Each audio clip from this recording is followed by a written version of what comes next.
Saudara-saudari, Injil kita pada hari ini diambil dari Injil Yohanes bab 21 ayat 20 sampai 25.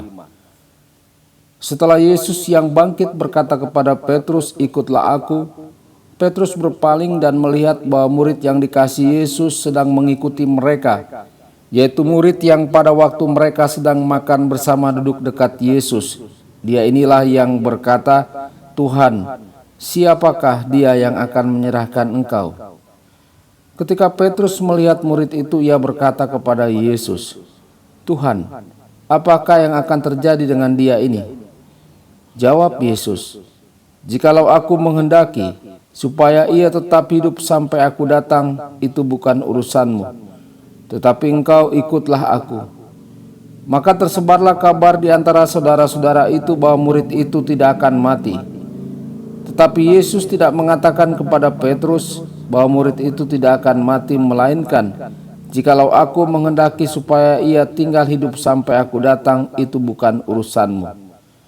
Dialah murid yang memberi kesaksian tentang semuanya ini dan yang telah menuliskannya, dan kita tahu bahwa kesaksiannya itu benar. Masih banyak hal-hal lain lagi yang diperbuat oleh Yesus. Tetapi jikalau semuanya itu harus dituliskan satu persatu, maka agaknya dunia ini tidak dapat memuat semua kitab yang harus ditulis itu. Demikianlah sabda Tuhan. Terpujilah Kristus.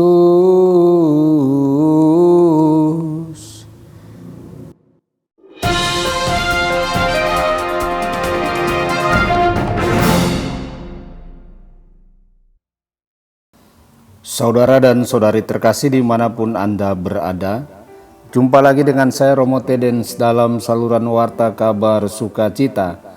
Semoga Anda semua dimanapun berada senantiasa dalam keadaan sehat dan berbahagia. Saudara-saudari, Yohanes menggambarkan dirinya sebagai orang yang dikasihi Yesus. Di telinga kita, sepertinya Yohanes membuat proklamasi yang berani, meminta perhatian pada dirinya sendiri sebagai kesayangan Tuhan. Namun kita masing-masing dapat mengatakan hal yang sama tentang diri kita sendiri. Kita semua secara pribadi dikasihi oleh Yesus. Kita semua bebas meletakkan kepala kita di dada Yesus secara hiasan. Jika kita memahami kedalaman kasih Yesus bagi kita, kita tidak akan ragu untuk menggambarkan diri kita sebagai orang yang Yesus kasihi. Saudara-saudari, dengan bertanya kepada Yesus bagaimana dengan Yohanes, Petrus menunjukkan ketidakdamaian batinnya. Jangan pernah membandingkan dirimu dengan orang lain, karena membandingkan adalah menunjukkan ketidakpuasan. Kecenderungan yang kita semua miliki ini juga tidak menyenangkan Yesus, seperti yang dapat kita simpulkan dari jawabannya kepada Petrus, "Apa urusanmu?" Kita segera menghalangi kemajuan kita di jalan menuju kekudusan, ketika kita membiarkan diri kita teralihkan oleh kesuksesan orang lain. Saudara-saudari, masing-masing dari kita memiliki satu misi yang tidak dapat diulangi, karunia unik dan semua rahmat yang kita perlukan untuk berhasil. Marilah kita mencamkan perintah Yesus kepada Petrus, "Ikutlah aku." Dan gunakanlah energi kita untuk menyelesaikan misi yang Yesus berikan kepada kita masing-masing. Saudara-saudari, sebagai murid, para murid pasti merenungkan kata-kata dan tindakan Yesus, mendiskusikannya dan mencoba menafsirkannya, sehingga suatu hari mereka dapat mengajar dan berkhotbah.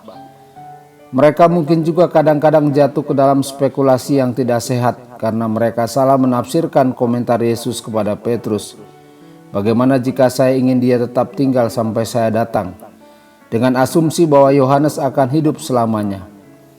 Hal itu peringatan bagi kita yang menghabiskan waktu dengan firman, menulis dan memberitakan kebenaran Yesus, dan menggembalakan orang lain.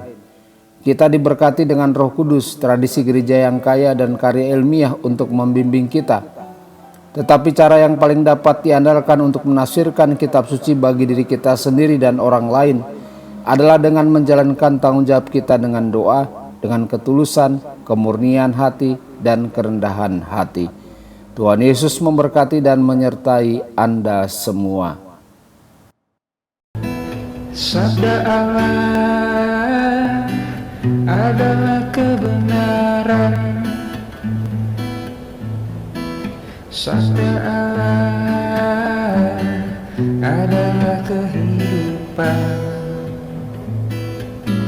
Mari kita mencintainya, mari kita menghayatinya. Ya Tuhan yang ku muliakan, sabdamu angkat resahku.